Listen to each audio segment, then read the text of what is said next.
Welcome to Aging Gracefully. I want you to live a long, healthy life without regrets. And speaking of aging gracefully, I have my friend Sherry Newman Spenzer here today. Welcome, Sherry. Thank you. Thanks for having me. So I know you'll be familiar to a lot of the viewers because you are a long-time Avon Laker. And boy, you get around this community. I see your name in papers, newspapers, upcoming events. So you're busy, and thank you for all you do. Thank you. So I usually ask my guests how old they are. 66. 66. Yes. It really did surprise me. I thought you were younger than me. So, so I think that's wonderful. But then again, since I've run into you in the gym and jazzercise, besides all over town, I know you take good care of yourself. Thank you. You're a mother. I am. How many? 2, Right? a daughter and a son, both adults, obviously. Because now you have grandchildren. I do. I have 2 grandchildren, a little granddaughter who's 2 and a grandson who's 3 months. And I know they're adorable. And I see their pictures on Facebook, Oh, yeah. too. That's wonderful. So you've grown up your whole life, pretty much, Avon Lake. I think you left for a little while. 3 years. Yeah, I moved out to Iowa City, Iowa. I went to the University of Iowa for 3 years. Thought I was going to stay there, but ended up coming back to Avon Lake, and here I stay. Well, good for all of us. Thank you. So this is not our usual attire, but these are historical hats, and thank you for sharing this one with me because I think it's really quite pretty.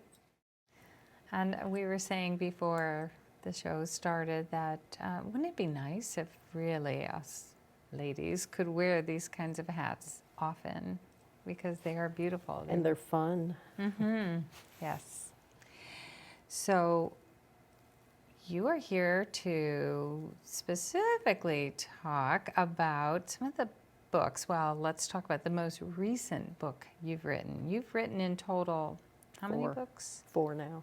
4, okay. And so we have these right here. And people here in Avon Lake could probably find them upstairs in Yes. the library. And also they can be ordered. Yes. The benefits have been going to Heritage Avon Lake, which is Avon Lake's historical society. Yes. Okay. So you are vice president I at am. this time and the leading author. And it's so fun for me. I told you I've been sitting every morning with my coffee and reading more pages. I just love this recent book because it's all about the Lakeshore Cemetery of Avon Lake. And so that is right on the edge there at Lake Erie, as far north as we can go, right here in town, right on the water. And the pictures are just tremendous. It's one picture page after another. So this format is fantastic for people who don't like to just read a long flowing book. I think this is a good book for anybody. How did you even start this? Oh, well, Where do you begin? when my son, who is now 26 years old, was in the 3rd grade, so he would have been about 9 years old then, they had a unit on local history, which 3rd grade does still in Avon Lake, and they were told to make a project with a trifold board of an interesting place in Avon Lake. And then they were to either draw or take photos, put it on the trifold, and then list 7 to 10 facts about their interesting place. And of course, the parent's supposed to help because this isn't something a 3rd grader can do alone. So my son tells me about this project, and I said, you know, let's not do the fire station or the police station or one of those that people do a lot. So let's pick something different.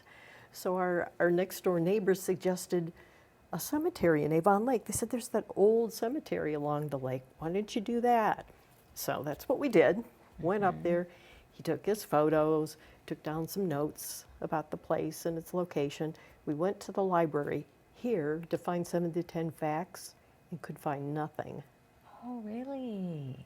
So we did some obvious things. It's on the lake shore. The oldest standing stone is 1822. Famous names of streets are in people buried in the cemetery.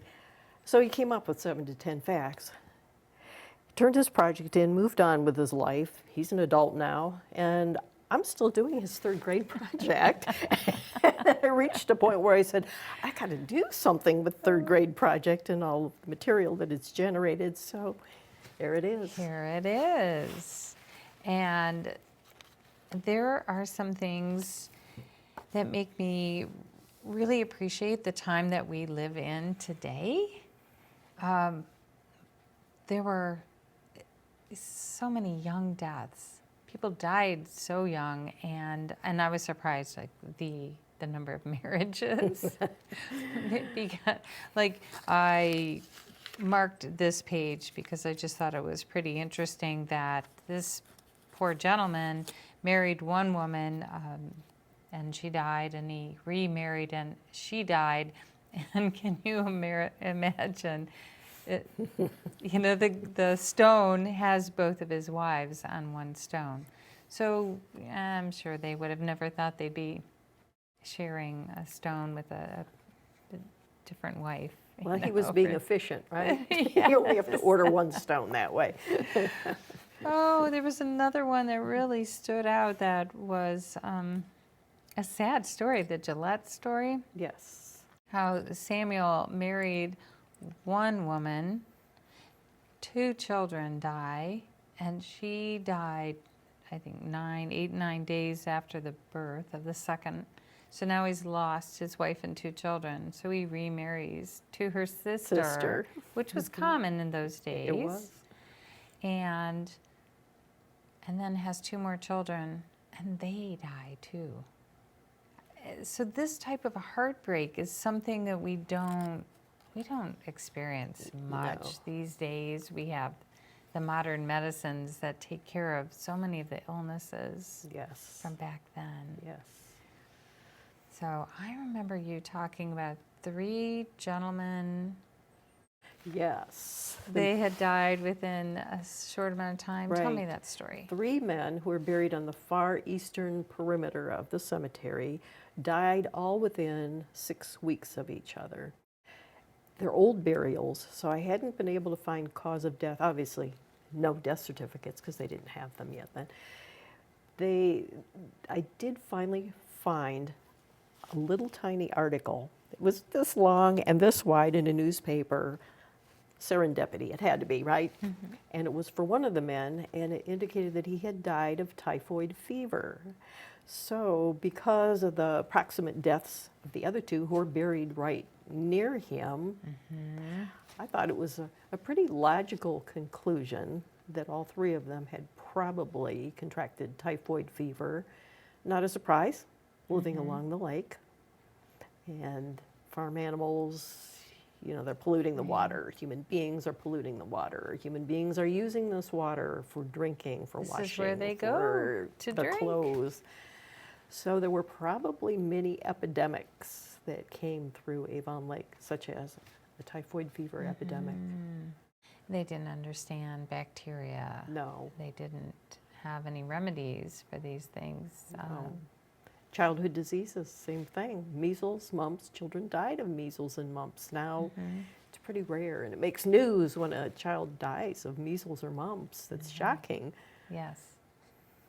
So such a different day. So I am grateful that you put all of this together. So for one thing, it just really helps us appreciate where we're at right now and how hard our ancestors lived and how hard it was for them to survive during that time, and how lucky we are that we're here and that we were able to be descendants from anyone back in those days.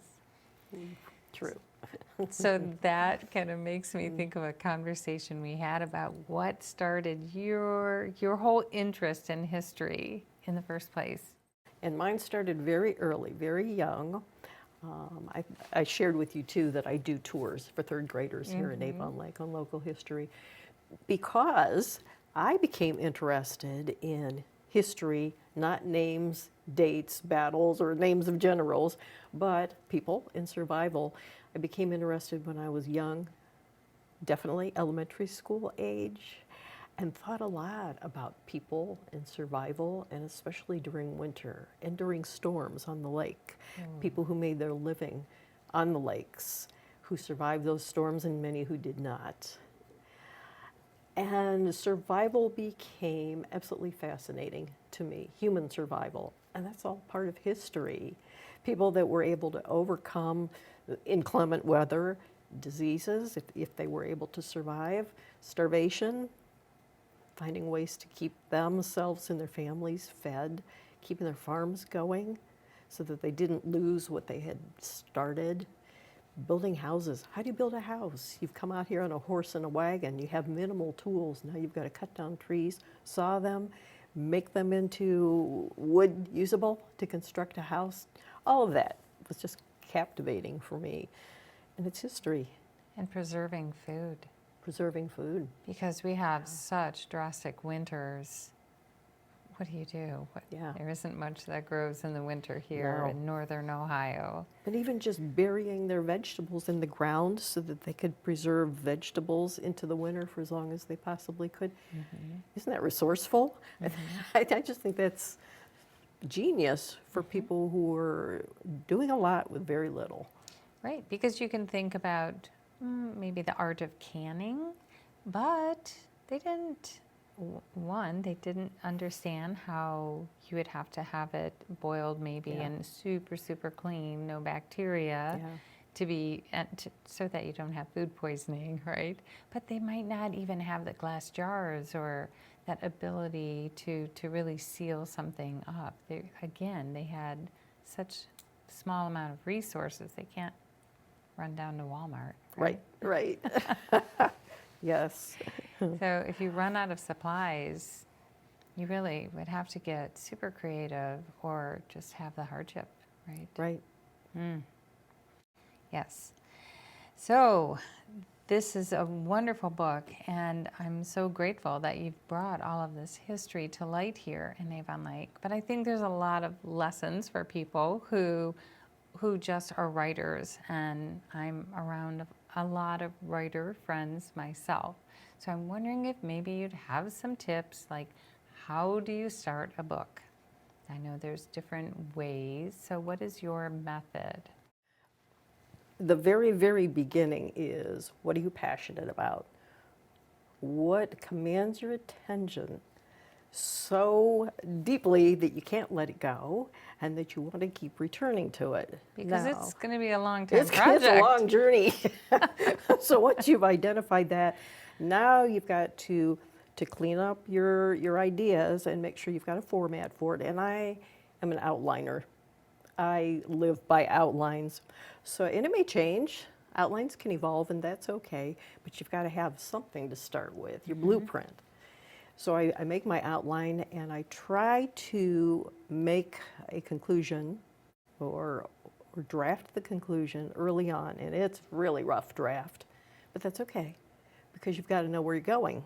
Your So you know journey isn't meandering. Okay, so you know the ending, you have that in mind. Right. It's almost like writing a mission statement for a company, if I can use that analogy. Sure. Where are you going with this? What are you doing? What are you aiming for? What do you want to end up with? So that's what your draft of your last chapter is all about. Keeps you focused, keeps you on track. So those would be my two big ones, your outline and do your last chapter first.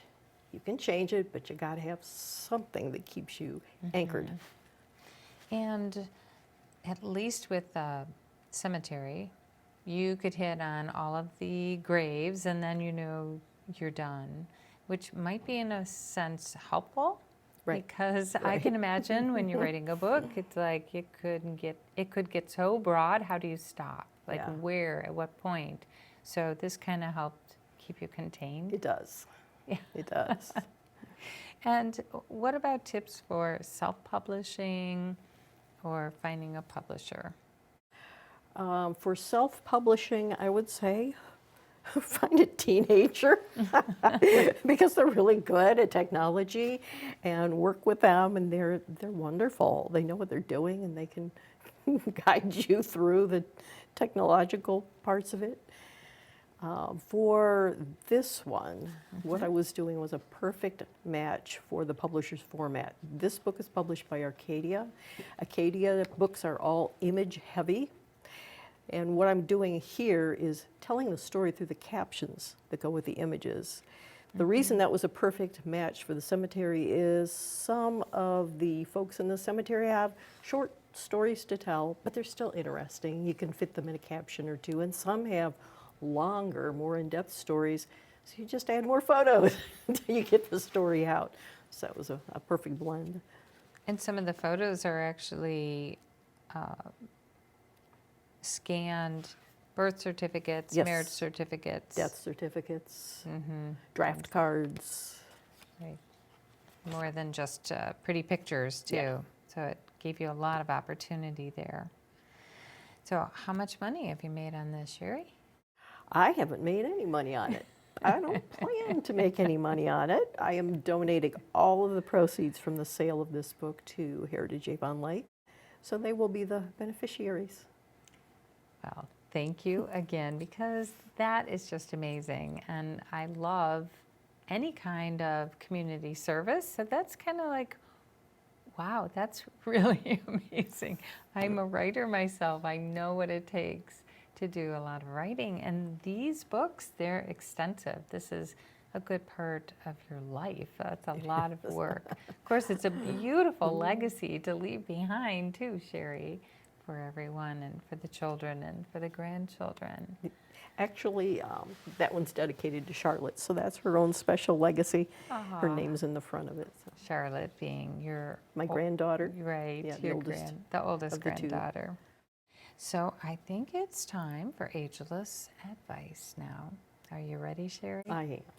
Okay. So this is just a natural, because you've done so much for this community, because you've spent so much time and effort in the books and all the research and history.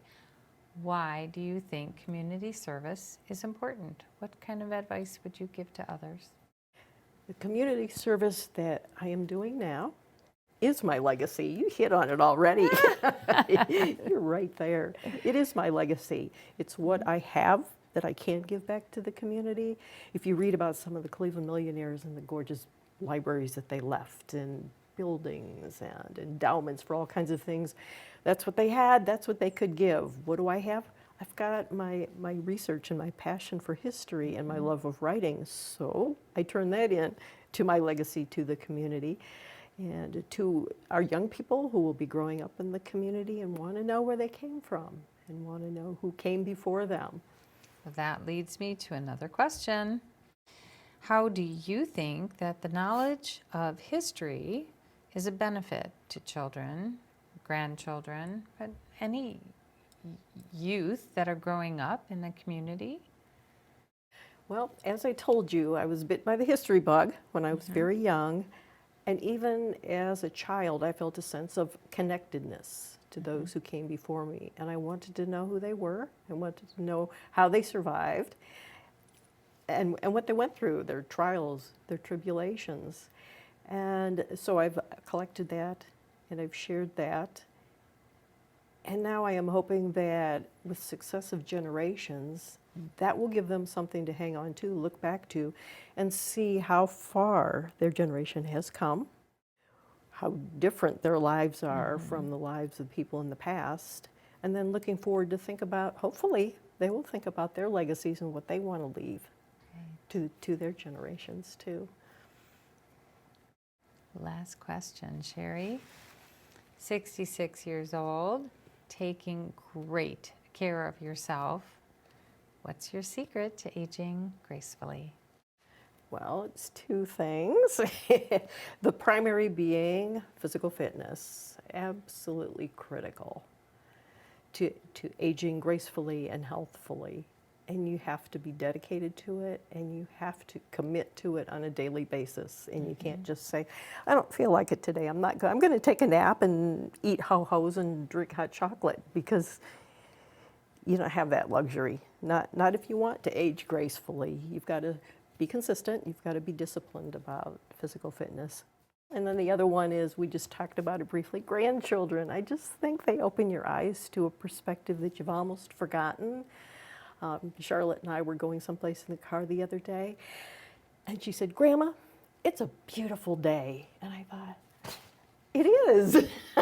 Wow, look at that. I need to stop and think about it. The sun is shining, and the leaves are beautiful, and birds are singing. But unless you're stopped and made to think about that, you can miss it.